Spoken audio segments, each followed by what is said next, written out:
Welcome to our edition of Penn State Presser. I'm Neil Riddell, joined today by our Altoona Mirror intern Lee Carey. We've given Corey is on assignment. He's chasing the Pirates, so hopefully they'll last another day. In the meantime, we're just fresh from Bill O'Brien's press conference. We'll review a little bit of the news. Mike Hull is scheduled to return. Really the first time he played one game after the Syracuse game when he kind of was chop blocked and injured. Ryan Kaiser is out today for another week and probably a little questionable against Michigan. And the Hafner kid, Jake Hafner from State College, who began to make his mark on special teams, is doubtful this week with an injury. But the thing that I took out of this, Lee, was Penn State is going to be faced with a team that wants to play even faster than they do. And I think that'll be the challenge this particular week at Indiana. Yeah, their defense is going to have to step up and match that fast tempo play. And that's something that they really haven't seen too much. UCF was kind of a fast team, but they're going to have to step up and watch for those big plays.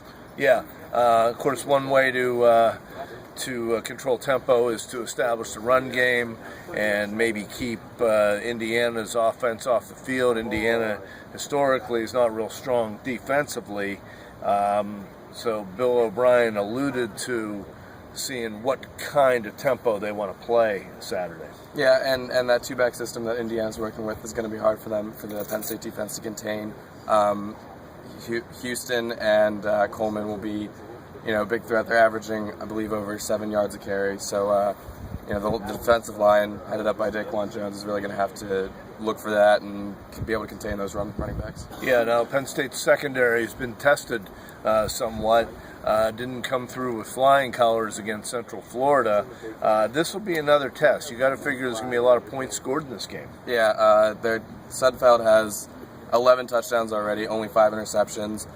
He's been just flinging the ball across. He's almost averaging 300 yards a game, and their secondary is torched. Bortles did it against them earlier this year, and if they can't stop Sudfeld, they're going to have a lot of trouble. Yeah, and with again, Kaiser out, so that'll kind of compound that challenge. Indiana's been home 5 straight weeks. They've not been on the road yet, kind of unique, and they've never beaten Penn State. So you wonder how all that'll come into play. It clearly is a basketball school.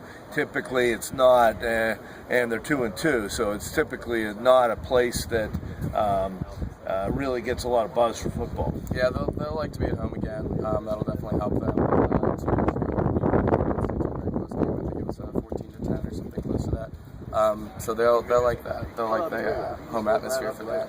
Yeah, now this has been kind of an automatic win for Penn State over the years, but as you said, it's gotten closer these last few. I think Kevin Wilson, who has an Oklahoma background, real offensive guy, seems to have been making some progress.